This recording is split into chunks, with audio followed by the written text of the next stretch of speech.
Hello and welcome to episode 5 of Into the Spotlight. I'm Ryan. And I'm Morley. And today's guests take us all the way back to the very beginning of Into the Spotlight. So if you remember back to episode 0, and if you didn't listen, you should go back because it was a great conversation. Ryan and I went to a conference together back in November. And on the drive there, we were stuck in traffic and basically got the whole idea for this podcast in 30 minutes stuck in Toronto traffic. And I think when you get that excited about an idea in such a short amount of time, you kind of know you have to act on it and that it has a bit of legs. So we kind of got to this conference on a bit of a high with all the planning on our mind. And I think right as we walked through the door, we ran into two very interesting people that we immediately had a great conversation with. And those two people are today's guests. So please welcome Stacie DaPonte and Sandra Rizkalla of Tablo Creative. Hey!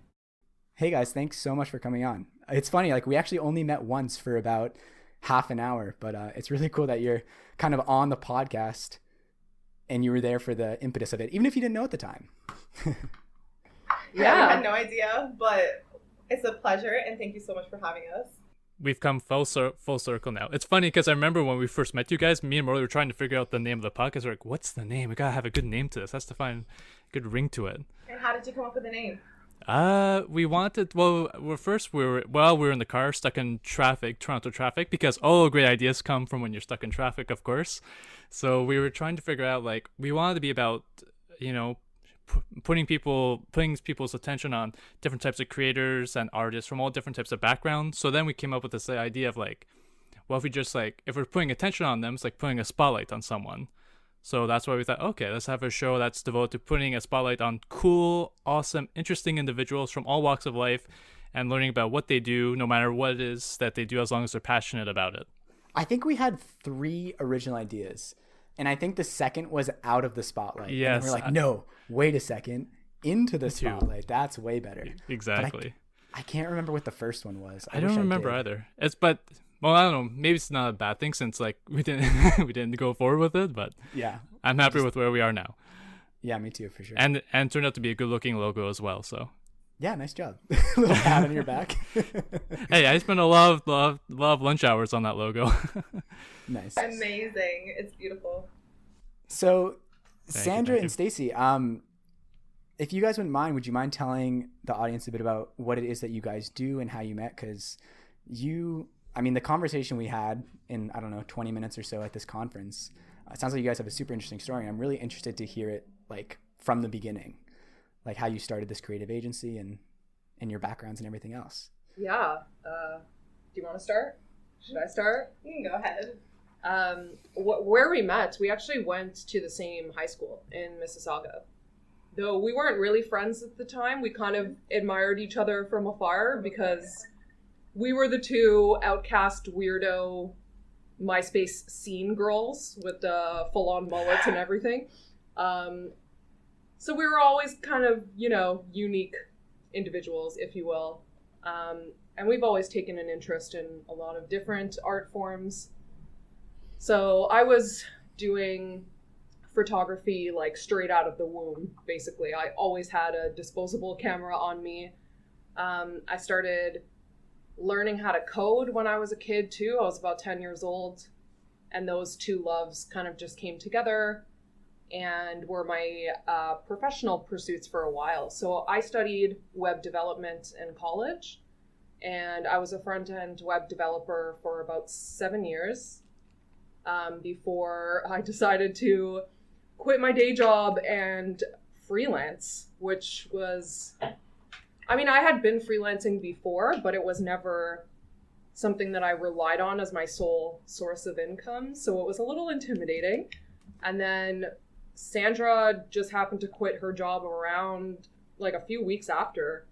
And I was like, well, her skills match perfectly with mine. So it just made sense to let's join forces and start something. Mm-hmm. So you can take it backwards from there. For sure. And me and Stacie always had a collaborative type of friendship. So when we were hanging out, it was never just spending time together. We were always working on something, whether it was photo shoots or creating anything in general. We were just always up to something. We were about to start like our own clothing line. Yeah. That was a thing at some point. We still hope to do that eventually when we can have more time to dedicate to that. But just because we just started our business less than a year ago, it is still requiring us to fully invest our time and effort in it. But it is definitely a pleasure, and we're so fortunate, especially during these times. We recognize how fortunate we really are to be able to work every day and help businesses, especially the type of businesses that we work with. They're all such amazing, conscious businesses. They're all doing good for people. So we're very grateful to be where we are today. Yeah, that's for sure. You missed your origin story, though. Oh, my origin story. So, yes, we did meet in high school. We never really spoke to each other in high school, but yeah, we definitely did have a lot of things in common. And fast forward to when I moved to Toronto, I was actually working as a brand and marketing manager at a high-end flooring company, and I was there for about not 5 years, maybe like 4 years, until I decided to do my own thing. I think what inspired me above starting my own endeavor was I always felt limited creatively when it came down to having that creative freedom to take campaigns where I wanted to go, or work beyond the scope that I was handed by the owner of the company. So I didn't want to have that freedom and just do things my way, because I just had a vision, and as a creator, you know, when you have a vision, you just got to get it out of you, or you just I know the feeling. So I had to manifest it, and it happened in a way where it was just the universe telling us that, you know, we should do it now, because we did leave our jobs at the same time, and it was just the perfect opportunity to do that. And we actually just dove in full force. We did not have any backup plans. We did not have a second job for a while until we decided, okay, we need a second job. But that was the thing. Yeah, I think that just not having anything to fall back on was really beneficial to us, because we just had to make it work, and we did. Cool. And I guess I'm being a bit of a bad podcast host right now, because I don't think I actually ever introduced what Tableau is. So when you guys decided to join forces. So like the plethora of skills that we have kind of lend really well to that. So we're really all about just providing, building, growing upon whatever digital presence our clients have. So that could be through website design and development. It could be creative branding process, content creation. So that's photography, video production, and digital marketing. So that can be social media marketing, Google Ads, email marketing, the whole shebang, basically. Nice. Cool. That's really incredible. It's always amazing and inspiring listening to people, how they're able to take their talents and their abilities and their knowledge and being able to follow through with them and going on their own path, so they can have that creative and also professional fulfillment, you can say. And like so many of like artists and filmmakers that I know that I've looked up to, they were always had the mentality of being a self-starter, of being able to go out and do your own thing without any sort of fear or apprehension. It's always about going out and trying new things and learning about them as you go. And seeing as what you both have done with Tableau and your other creative pursuits, that's very inspiring to me. And what advice would you both have for how other types of creators and artists can use their talents and skills in a sort of entrepreneurial or self-starter context? It's funny, we've already had so many examples of that in our work. So we had a amazingly talented vegan chef and food photographer. His name is Dex. I actually forget his Instagram handle right now because he changed it recently. Yeah. We'll give you a link to that so you can put it somewhere. I think it's Dexter's Vegan Chef, something like that. Dexter McQueen is his name, and his work is just unbelievable. Looks like it comes straight out of a magazine. And we kept telling him, like, you're gonna be huge, and your skills are like, his skill set is just phenomenal. And we're always like trying to be people's cheerleaders sometimes when they don't, or they didn't have professional aspirations from whatever they were doing. I think a lot of people kind of stick themselves in this hobby mentality. I just do it for fun. And you can still have fun while you work. Although it's still a job, don't get me wrong. It's not like it's easy every day, but yeah, it's really just like, you gotta just go for it. Whether you feel confident enough or not, and you're having second thoughts, you're feeling that imposter syndrome, just work through it. The first time is the hardest time, and it's just gonna get a little bit easier every time.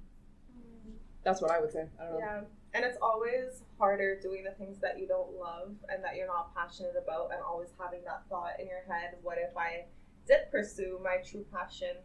I actually was listening to a speech the other day, I think it was by Jim Carrey, who was talking about his dad, how he was an accountant, but he was actually a really funny guy, and he always wanted to be a comedian, and he ended up getting fired from his accounting job. So it's like, wouldn't you rather fail at something you are passionate about rather than fail at something you absolutely hate and then have maybe nothing to fall back on? It's always worth that risk, and the beginnings are always the hardest part. You're gonna hit the wall so many times, but you gotta keep going, and you gotta believe that it's gonna work out, because, you know, everyone's here serving something that is unique that no one else is able to offer. There might be a lot of people being, for example, artists, but your style is different and it's unique to you. Your work is unique to you. So someone's always going to find value in that. And even if no one does, at least you do, you know, and you're enjoying the process. That's another thing, enjoy the process. Yeah, for sure. That's perfect. Wow. Yeah, it's interesting. Back to what something Sandra was saying about how people can get stuck in that hobby mentality, and I see that a lot in my space. So I'm in like this kind of like maker community, like a lot of like woodworkers, leather workers, metal workers, a lot of people who are doing it on the side, and I think a lot of people are hesitant to really try to go full force with it because it's the income streams and finances of it are a little amorphous right now. And yeah, there is a bit of like, I think maybe that hesitation of trying to turn your hobby into a career. People can sometimes come up with excuses for it, where it's really like you just have self-doubt, and the only way to get over that is to really try it. And of course, not everyone's in a position to do that, but yeah, it's a tough thing to overcome. I'm also part of that maker community because I have a Etsy shop where I sell like accessories and dabbling in a little home decor now as well. And it was actually Sandra who, because it's one of those things, I've always been making jewelry for myself and making my own, Halloween costumes. And Sandra's like, can you make something for me? Well, why aren't you making a business out of this? Like, you need to start selling this to other people. And I just tried it. I was like, what do I have to lose? Other than 47 cents to put a listing on Etsy. But so that's another piece of advice. Surround yourself with people who believe in you more than you believe in yourself. That's true. Yeah, for sure. Yeah. Sorry, I was just introspecting for a second. Yeah, same. I was just thinking, like, man, I think this can be a great title. So. And that's incredible. So like, how do you feel like after you started doing it, after like getting some of that support and started doing it, how have you felt like afterward, now that you've been doing your stuff, putting on Etsy, actually just putting your stuff out there? Because sometimes, like, especially for me, when it comes to like showing things like, like a documentary or a short film or a music video or something in those regards, like it can it's exciting, but it's also anxiety inducing because you don't know, you want people to like it and love it, but it's sometimes just putting yourself out there can be really like into the spotlight without sounding too corny, but it can be really overwhelming in some ways as well. So like, how did it feel after really starting to show your work in that more public regard? I'm just so fortunate and privileged. Like, some of the accessory jewelry designers that I admired the most were giving me the most love and leaving me comments on everything I posted. One of my biggest fashion inspirations, Morgan Riley, I did a collab with her at the beginning of this year, like right when COVID started. And she loved my work. And it felt genuine. So that was a little overwhelming. And now it's kind of gone in a different direction where I'm overwhelmed with people asking me for custom orders, and I'm not really able to create the things that I want to create anymore. I'm just like doing things that people are asking me for, which again is great, like no complaints. But I was just talking to Sandra right before this podcast about it, that I had a line that I want, like a collection that I wanted to release, and I just haven't found the time because I have custom orders coming in. So it's a double-edged sword sometimes. But that's also under my control. Like, I can stop the custom orders whenever I want, and I can take that time and come back and create the things that I want to do. Yeah, we had a guy on a couple of weeks ago, John Kaipov, who does a lot of, he actually has a kind of similar background to you, Stacie. He started in web development, and now he's kind of freelancing.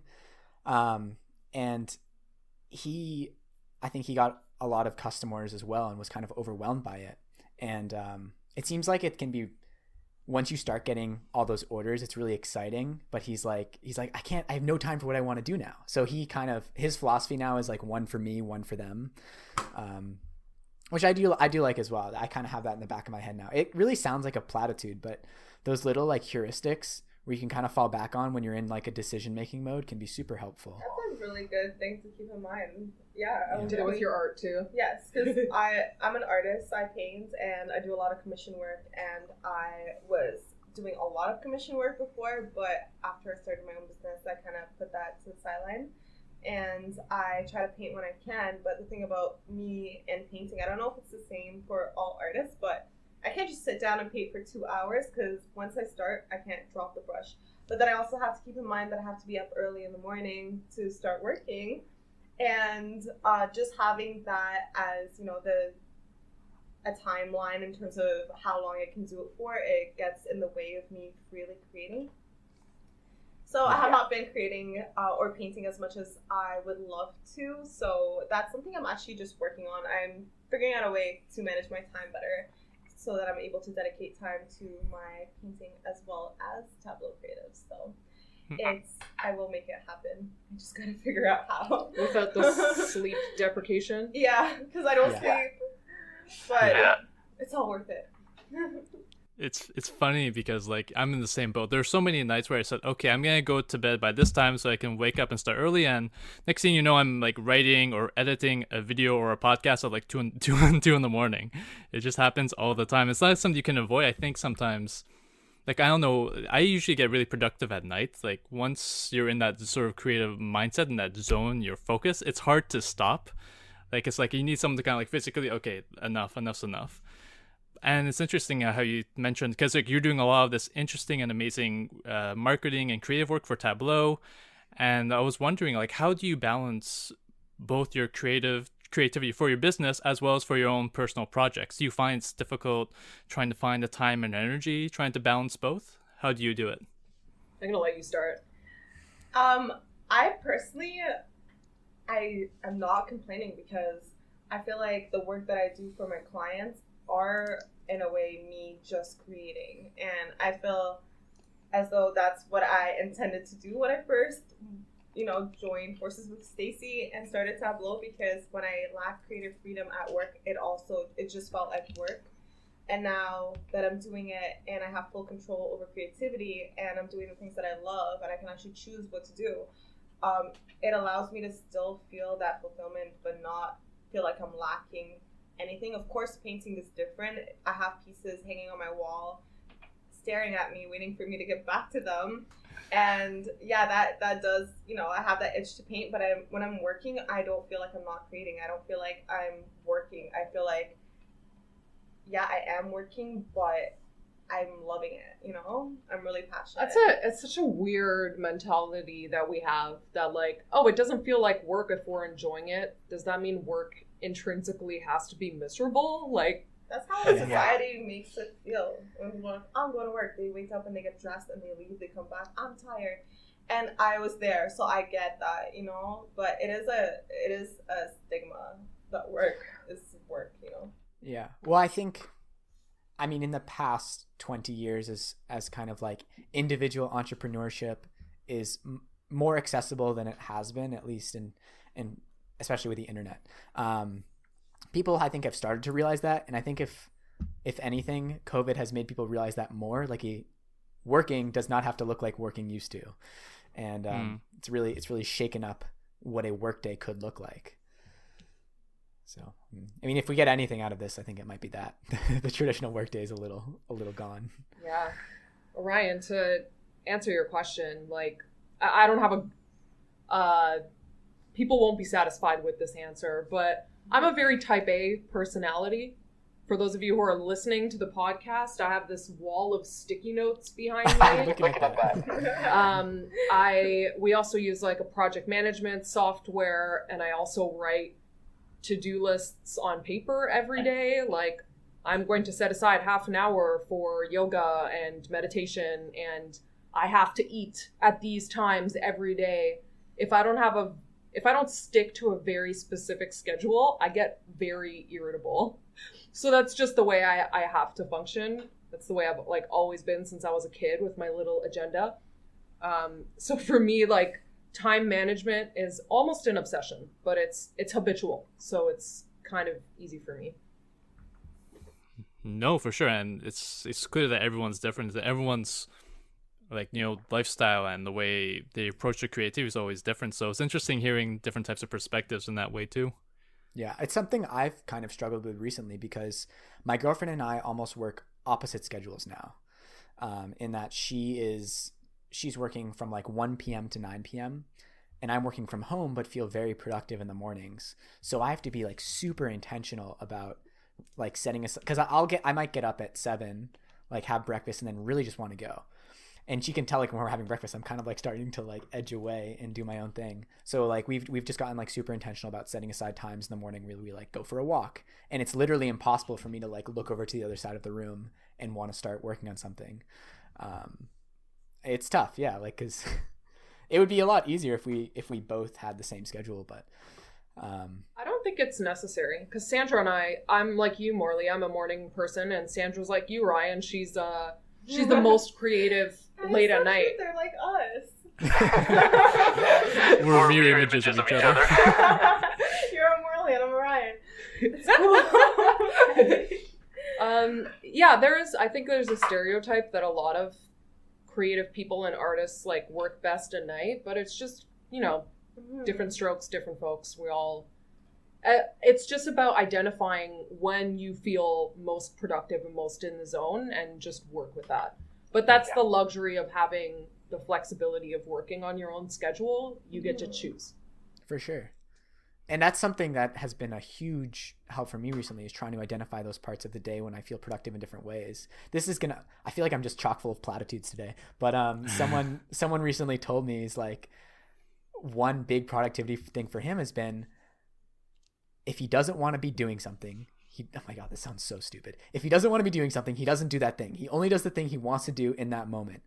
And I think until you have total control over your own schedule, that will sound like a platitude. But once you do, you're like, oh my God, if I can switch gears between 10 different things, I should just be switching those gears. There's no reason. It's like something my grandma used to say about books. She was an author, and she always said, there are too many books out there to waste your time reading a bad book. If a book is bad, put it down, pick up a new one. Wow. Sorry. Yeah, like I get what you're saying, that can sound really frustrating to other people, and sometimes you just have deadlines and you got to meet them.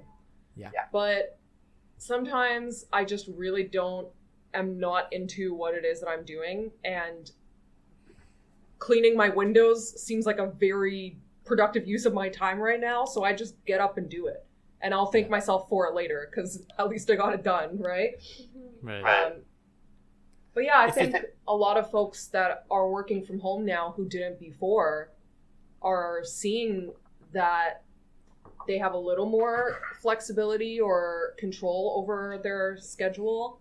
And it is very freeing in a way, but it can also be a little overwhelming if you're not used to it. Because I did start working from home almost a year before the whole lockdown quarantine started. So I feel like I got a head start, and a lot of my friends have been asking me, like, how do you do this? But it takes a little practice. Yeah, no. For me, it was a little bit harder to do that because I always worked in an office, so I'd wake up and go to work and then come back home.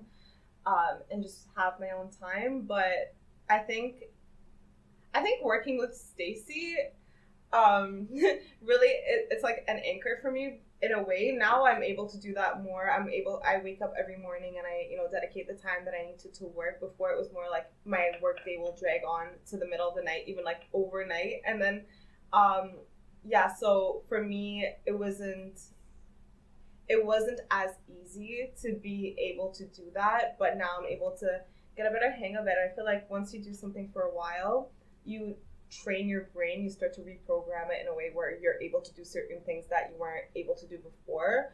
But it's definitely something you need to work on. It's not something that happens overnight. It took me a while to be able to do that. So now I feel like I definitely have better control over that, but it's a process for sure. Yeah. That's how I feel about Ryan. I go on rambling tangents and Ryan anchors me back down. Yin and yang, perfect balance. That's awesome. 100%. I love to see that. Yeah, it's good to, it's great. I can't do it alone. No, neither could I. But that's why it's so interesting. And that's why it's like so awesome putting different types of, drawing different inspiration and working with different types of people all the time, because like you never know what could happen. Sometimes working with different people could lead to amazing creative opportunities that you could never expect or could ever process. And it's always fun to just experiment. Like I love working with different types of people all the time, whether they're different cinematographer, different actors, whatever, different types of stories and subjects. It's always so much fun. What are some of the this is something I wanted to ask you guys, like, where are some of the artistic and creative inspirations that you like to incorporate into your work, either for Tableau or for your own personal projects? Where are some styles and artists that you like to draw upon? There's so many, but one thing that does tie it all together in terms of Tablo Creative is our brand is a true, authentic representation of who we are.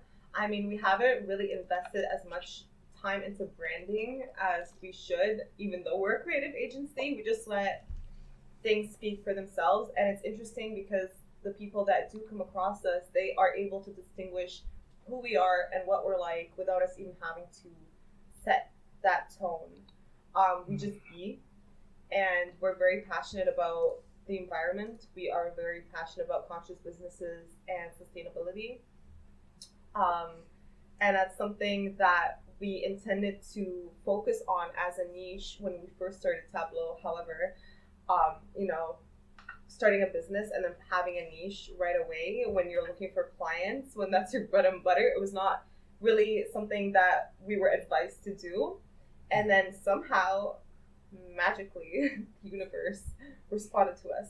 And all our clients, without us even intentionally doing it, are all conscious businesses. They're all very aware of their impact on the environment and on communities. They do a lot of community work for people and the environment. They give back a lot. And we are very blessed to be able to work with people like that, but it's also because that's who we are and we embody that and we put it out as our authentic self that it just attracts more of that to us. So I would say a lot of our clients inspire us to try different things. We have one client that comes to mind that always wants to try different platforms, test things out, do a comparative analysis and decide which tool is the best one for the job. So we are always given these opportunities to try things, see what works, see what fails, experiment. And they're not afraid of, making mistakes or I hesitate to even say losing a little money along the way, because what you learn actually saves you a lot of money down the road, as opposed to being very rigid and only wanting to do things, the way that maybe has worked for you in the past. I would say, honestly, like my two biggest inspirations were my old bosses. And this is, I guess, why the paradigm of having a miserable job doesn't resonate with me, because, again, just pouring with privilege. The first job I had fresh out of college, I hadn't even graduated yet, actually, was with a very small agency. There were 4 of us when we started, and it grew to almost 13 people. when actually they decided to end the business. And I still work with them. I still talk to them all the time. They're like very good friends of mine.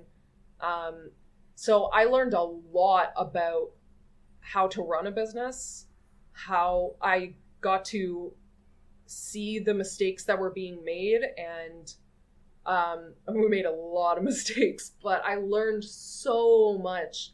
And I use a lot of the tools that we used there and the way that they motivate their employees. I learned so much from that. I'm just like, for the rest of my life, so grateful to have those two influences on my life. They were amazing people. So they taught me a lot about freelancing, about the agency life, and the kind of agency that we wanted to be and the kind that we didn't want to be. I think that's kind of what Sandra was getting at.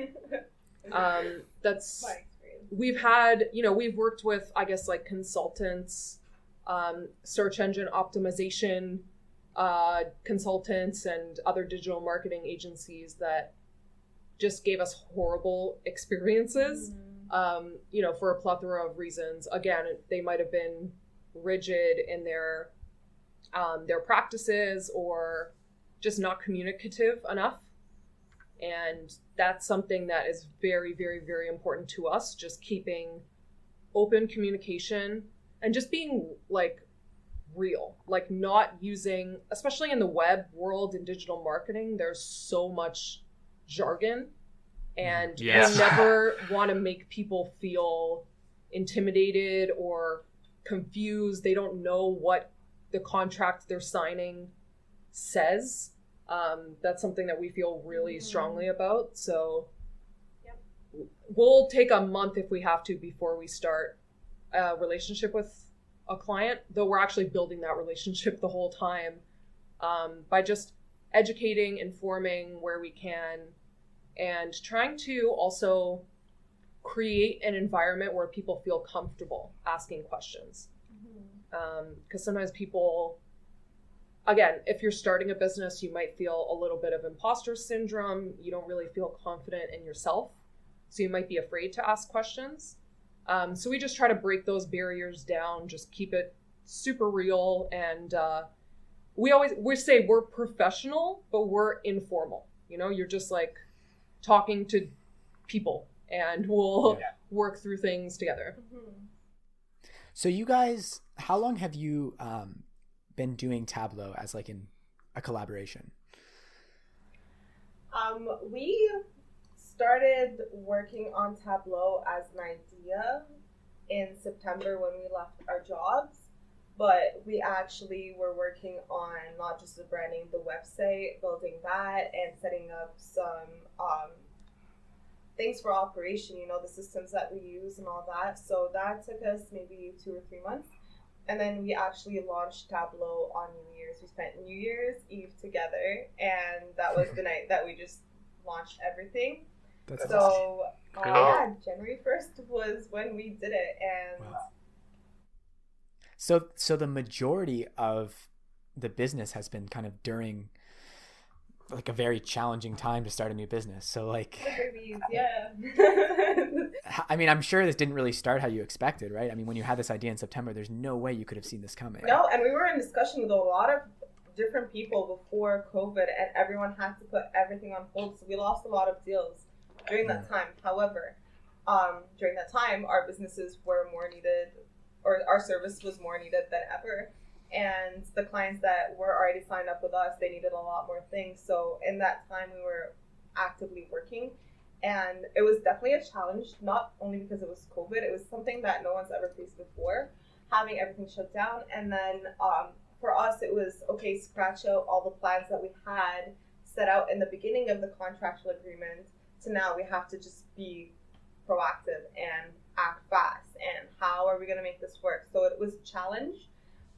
We learned so much along the way, and so did our clients. And I can honestly say we're really happy with how things turned out and how we handled the situation. But in the moment, there was so much uncertainty. But you just gotta swim. You gotta keep going. So a lot of our clients were taking their plans like 1 month at a time, because that was as far into the future as they could plan and for. they changed all the time too. Yeah. Wow. So that's good. That sounds like you kind of have like, I mean, you're speaking in the past tense, like you're good now. Like you found this kind of a lane to swim in. I think we just weren't sure where it's gonna go. Yeah. Like, of course, but that's great to hear. There's this like methodology in the software world. So this is like 3 or 4 years back that I first started hearing about it, called agile. There's like a whole manifesto online with certain principles that they follow. So it's not a procedural thing. It's more just like a philosophy of, like I said, being flexible. If you have a plan and it doesn't work, you got to scratch it out, try something new, improvise, think on your feet. That's what it's all about. Yeah, for sure. I actually have the lean startup on my bookshelf over there. And one thing I've talked about with some of my friends in the maker community is like, I feel like all of us who were to a certain extent pursuing our maker thing as some sort of business were very well positioned, more so than other people, when like coronavirus hit. I mean, like, for one, practically like can be a little more self-sufficient than the average person. But I like, in a way, we're all kind of running our own little lean startup. We're a very agile, quick one-person operation who can switch gears and is very used to that and working in like an uncertain new environment. Yeah. It's like you have to follow the idea of like Murphy's Law. Whatever can go wrong will go wrong. So, and always trying to find new ways to adapt to that. Yeah, and always focusing on learning, like you guys have said. Like that's such an important way of thinking. As a developer, that was my job, was to be given things that I had no idea how to do, and you just Google it, find some forum, reverse engineer some person's code, and like figure it out as you go. So, that's what they tell you. The most valuable skill you learn in school is how to learn. It's not necessarily the actual skills that you learn. Yeah, I'm starting to realize that now. About a year out of school. I never heard that. That's how true. Yeah, so true. For sure. It's so interesting because I do marketing and communications as well. That's been my academic and professional background at the moment. Just seeing how things change so rapidly and so quickly in this sort of like world, especially in terms when it comes to social media and other parts. Like I was just thinking the other day, Instagram was only invented 10 years ago. And look at how it's this juggernaut of marketing and advertising unlike we've ever seen before.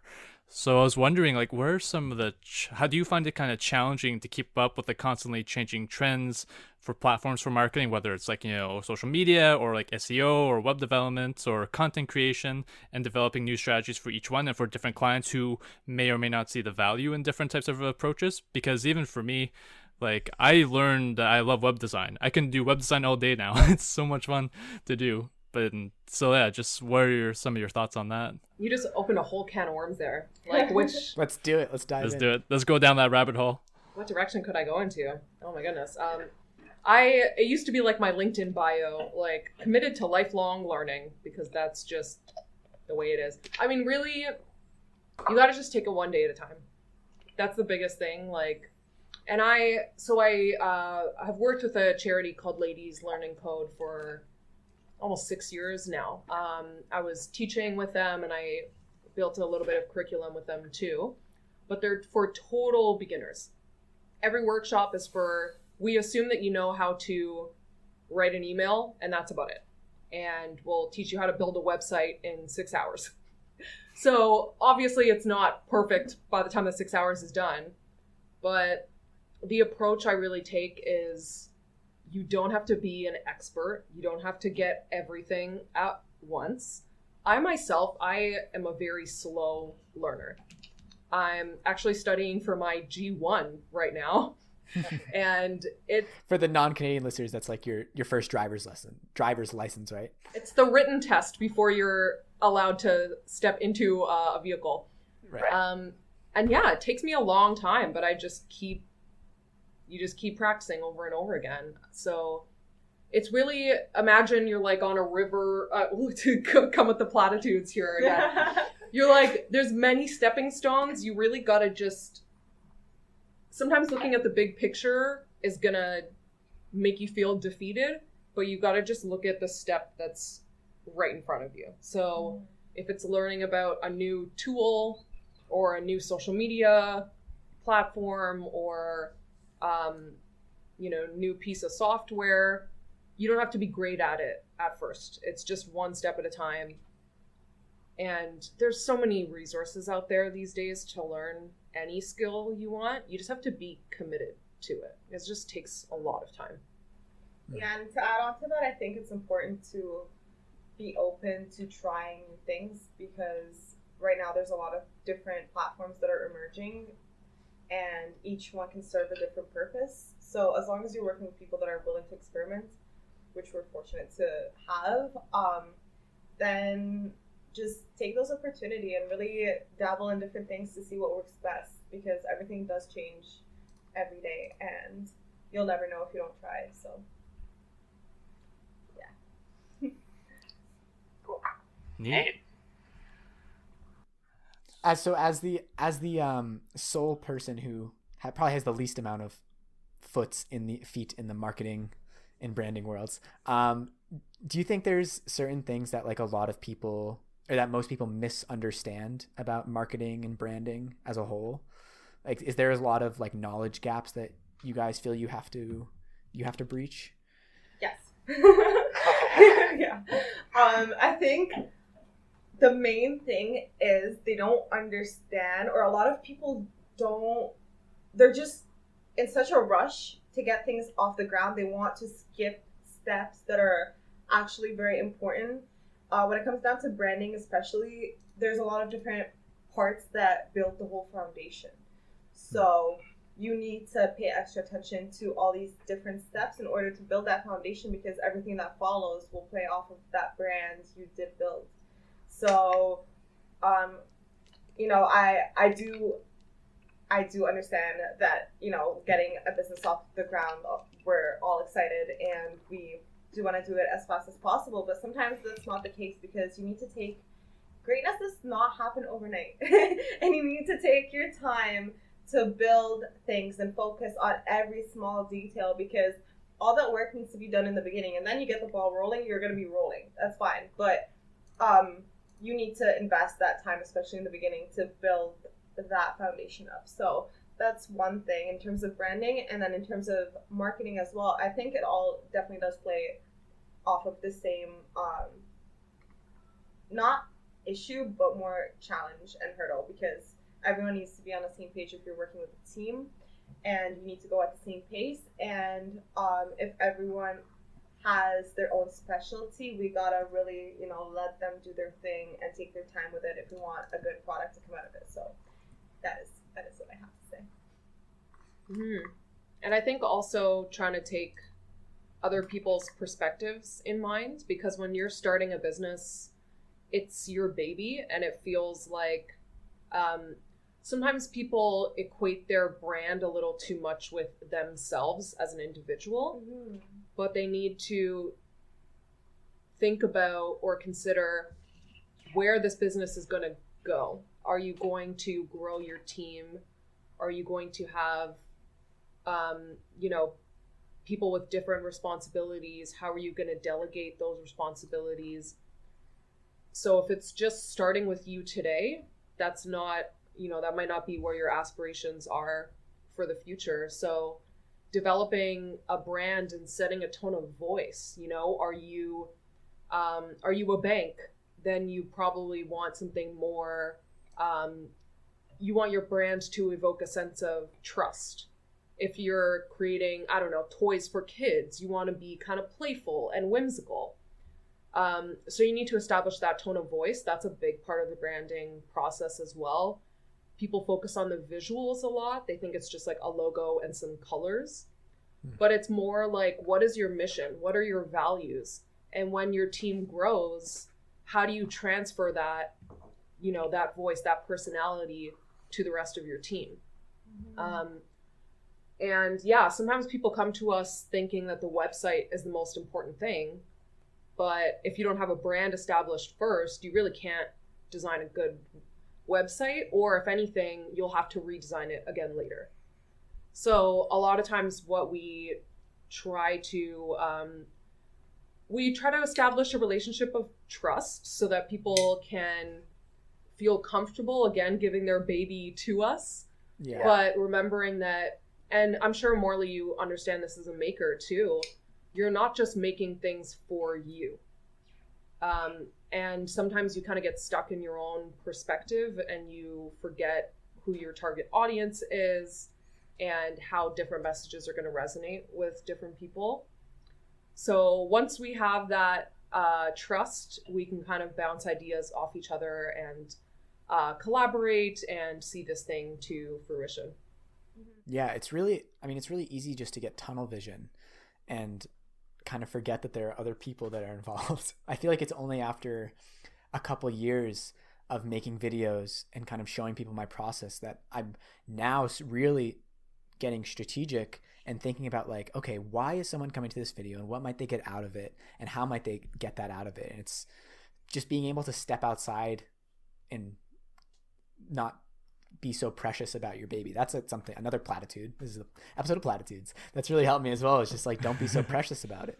And I mean, it's hard not to be. I get it. I feel like Tableau is my baby, right? So I get that. But I love what you said there about the why. One of our clients focuses on that all the time. Like with every Instagram post, it's like, let's not focus on the what. What's the why here? Like, what is the message that we're trying to get across? And it's not just like selling a product, you know, it's something deeper than that, or at least that's the way they see it. And that's inspired me a lot too.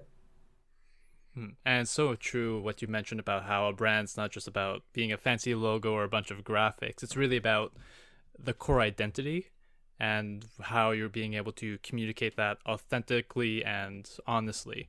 And it's true even for creators as well, even for like Morley himself. Like it blurs the line when it comes to creative individuals because it blurs the boundaries between personalities and brands and how we're trying to establish ourselves, but at the same time trying to remove ourselves from it as well, trying to see things not with tunnel vision as Morley mentioned, but trying to see our work as for what it is. So it's interesting how we're trying to balance that all the time, whether it's through Tableau and your business, but also with your own personal creative work as well. It's always a tricky balance, but like all creators, I guess, are brands as well because it's just their core identities. Like someone like Quentin Tarantino is a brand because he has a very particular way of making films the way he makes films. You know, no one else could do it like the way he does. So it's interesting because we're always trying to like separate that from ourselves, but also trying to understand that as a part of ourselves as well. It's a tricky balance for sure. Well, I think a good analogy is like an artist.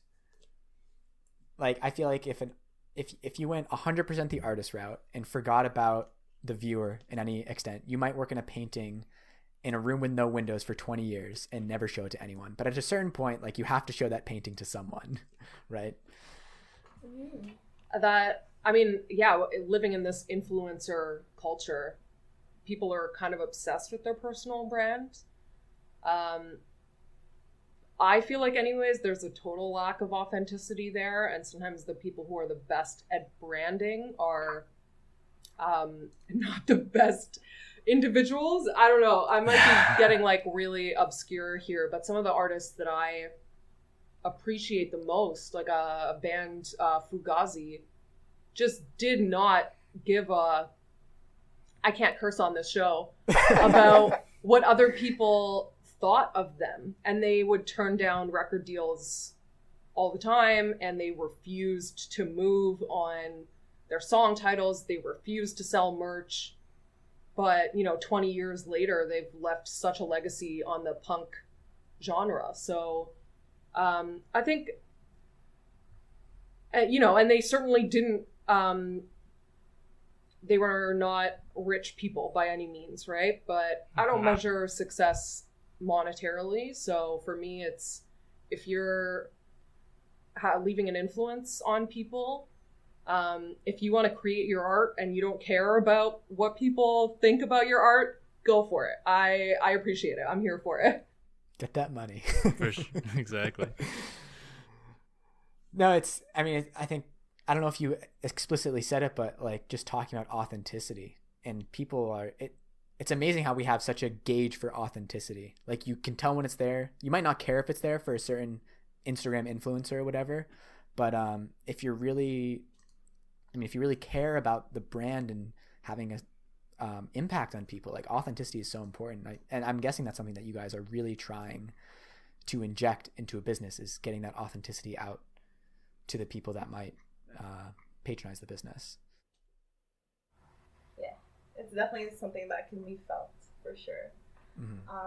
I remember my first gig out of college, it was to be Winnie Harlow's executive assistant, and during that time it was such a big thing for me because I was a fan of her work, and I actually applied for the job on Instagram. She had posted and I figured a lot of people would do it, there's no chance I would win, but I ended up becoming her assistant, and I would get ready for fashion shows and, coordinate things with designers and so on. But during that time I was trying so hard, being a young person out of school with a big responsibility, to be someone that I was not at the time. And I feel like it was definitely something that could be sensed, because the days that I did come in for my meetings just being myself and not really like dressed up all formal with a button-up shirt and so on were the days that people enjoyed what I had to bring to the table the most. And that was the moment I realized, no, the days that I do come in and I'm just being myself, everybody just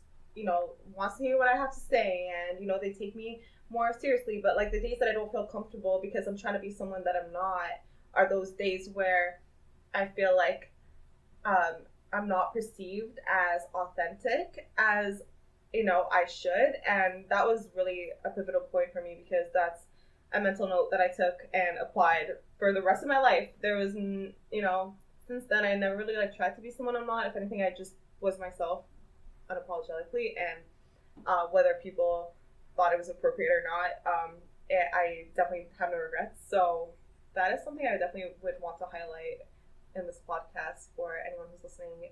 Just always be yourself, and if you're not, people can tell. Yeah. Absolutely. And that's amazing. And now you contrast that with like what you guys are doing with the incredible work with Tableau. Like you can feel also the passion coming from it as well. Like I was looking at your website, I'm just like, this website's so well done. I love the look, I love the style of it. It's really well done. Thank you. Yeah. It's one of my favorite sites I've ever worked on. I can imagine. That's great. Because I got to just do what I wanted, that was one of the first websites where I really got to just go for it, and Sandra really built that foundation with the brand, so it was just effortless, really. Imagine how much awesome this is if everybody just truly got to do everything the way they want to do, and there was just creative freedom in every field.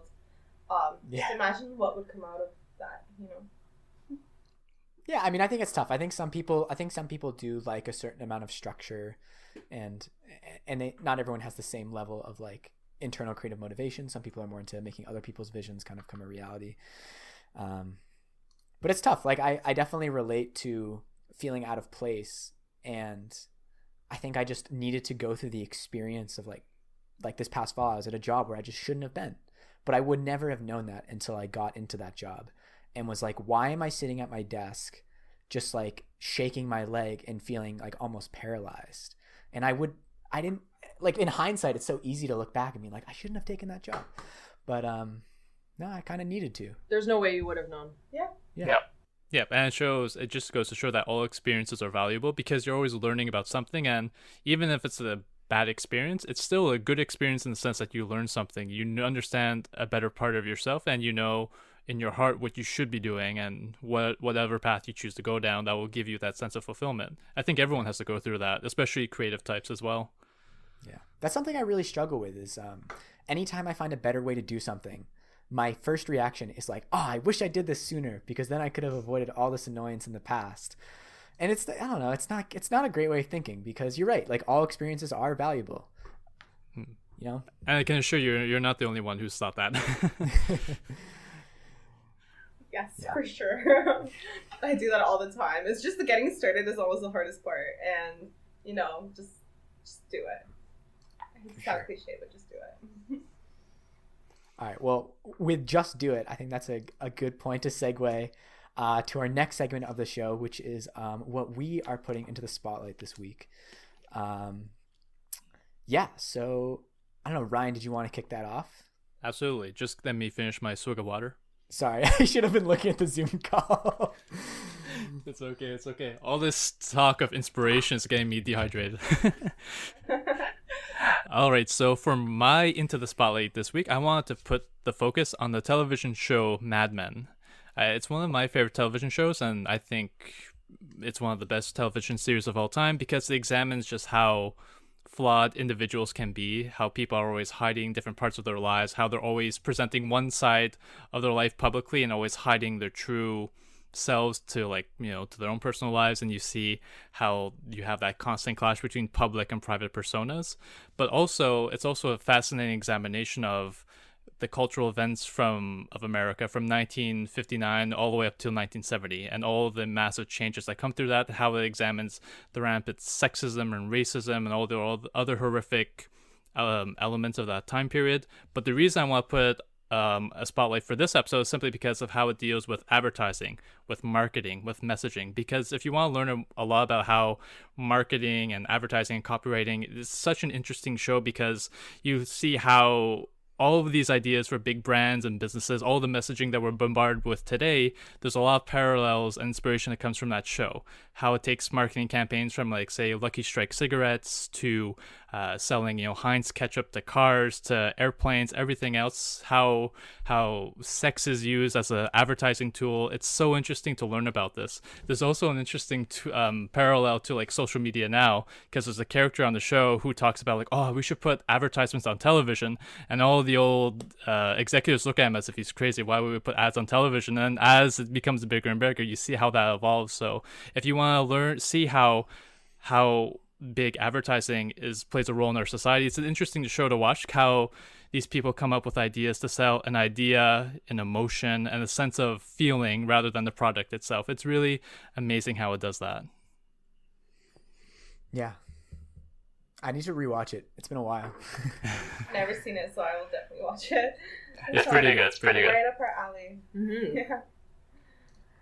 All right, I will go next. All right, I had 2 book recommendations, but I'm going to go with the second because it's a little more topical. So a new book came out this year. It's by Adam Davidson, who actually started Planet Money. If you know me, you know I'm a big Planet Money podcast fan. The book is called The Passion Economy: New Rules for Thriving in the 21st Century. I wasn't originally going to recommend this, but after our conversation, I was like, wow, this is so in line with everything we've been talking about. And it's a really interesting book. He kind of talks about how starting a business in 2020, I mean, this book came out this year. It's totally a different animal from 10 or 20 years ago. He actually makes this really interesting comparison where starting a business now is more like the late 1800s than it is at any point in the 20th century, because businesses are so much more specific, story oriented, and there's all these niches that people are finding that you couldn't really expect. So it's a lot of interesting case studies, but I actually found the most value from it in the first couple chapters where he talks about pricing and how pricing is a very uncomfortable conversation for a lot of creatives who business might not be their forte.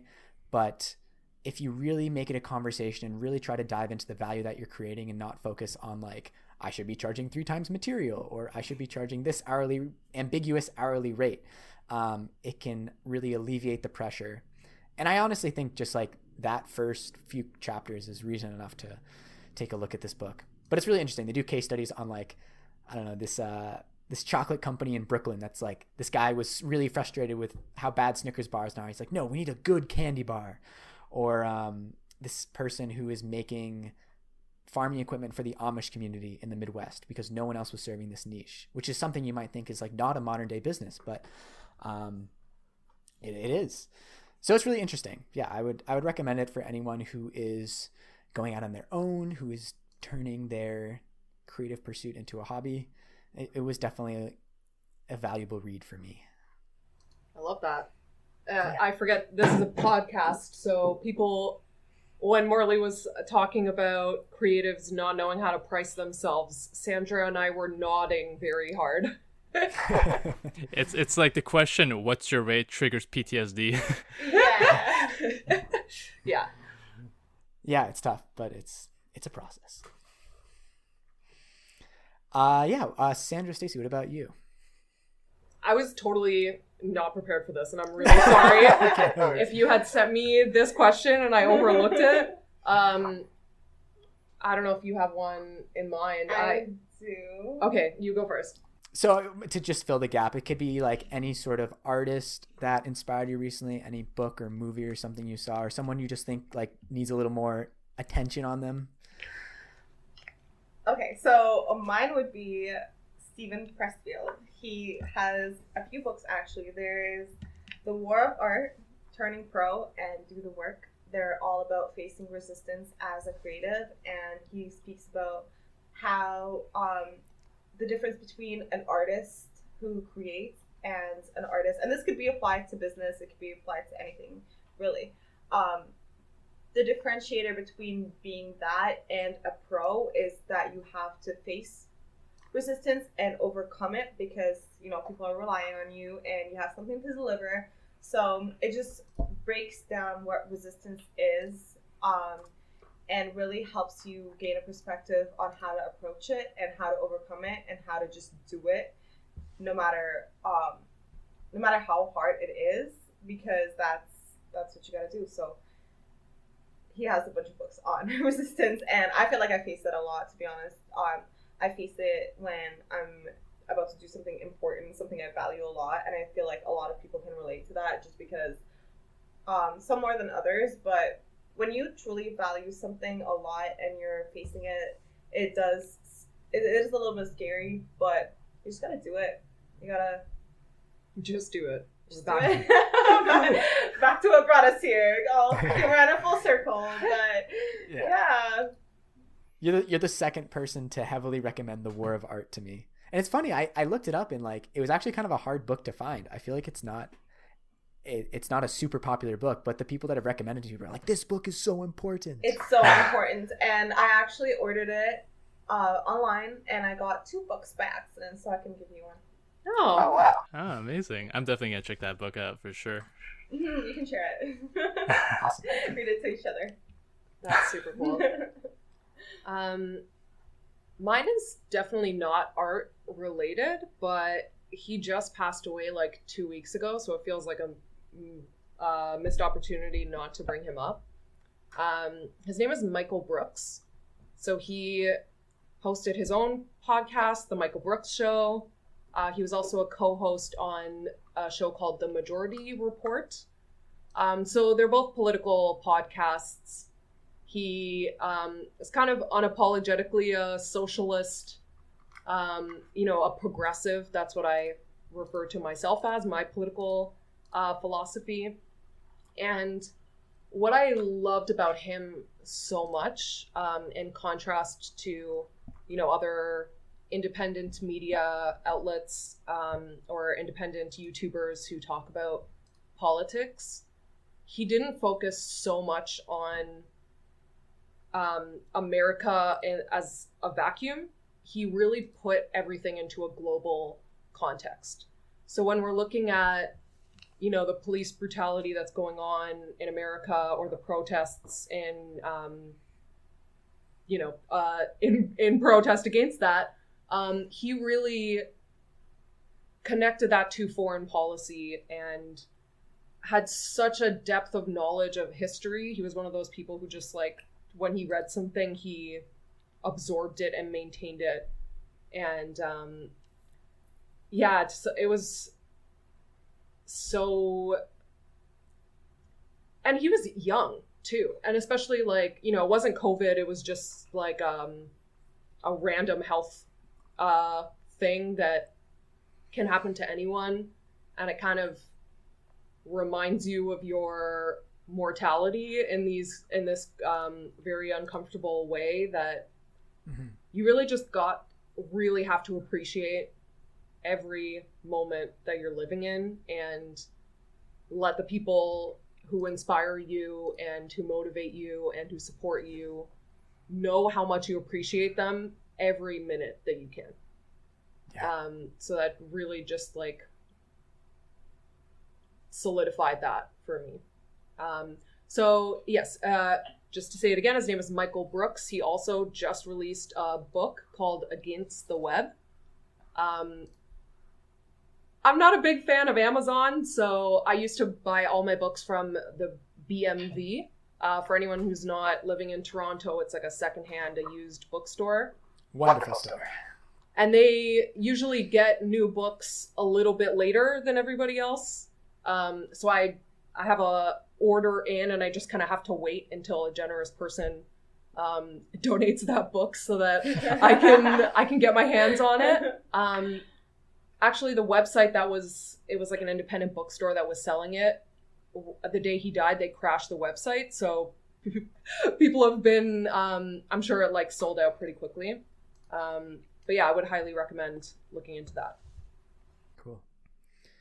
Yeah, I feel like it's always a sobering experience when like someone young and you feel like at the prime of their career passes away. I mean, I don't know if you guys know Grant Imahara of Mythbusters. He was like a special effects artist. Oh yeah, engineer. Was that like last month he passed away? Yeah, just of a freak brain aneurysm, and yeah, really makes you think. Tell the people you love them. Don't take anything for granted. Every moment is precious. I'm giving you guys virtual hugs. Yeah. No, like I admire so much that you guys just like took this leap and started this thing from this idea you had sitting in traffic. And especially when a lot of us are stuck at home now, having these conversations makes us feel a little less lonely, a little more supported. So I appreciate that you guys are doing this project and that you even thought of us to bring us on to this episode. So thank you so much. Yes. Thank you. And thank you. You guys have been awesome and wonderful guests. We got to hang out once this whole pandemic is over because I want to learn so much more from you guys. I'm sure Morley feels the same way. I wish you guys all the professional and personal success in all of your creative endeavors. And I'm pretty sure we're going to have you guys back on the show pretty soon anyway. Awesome. We love that. We would love that. Yeah. That was so much fun. All right. So Sandra and Stacie, where can the people find you and where can they find Tablo Creative?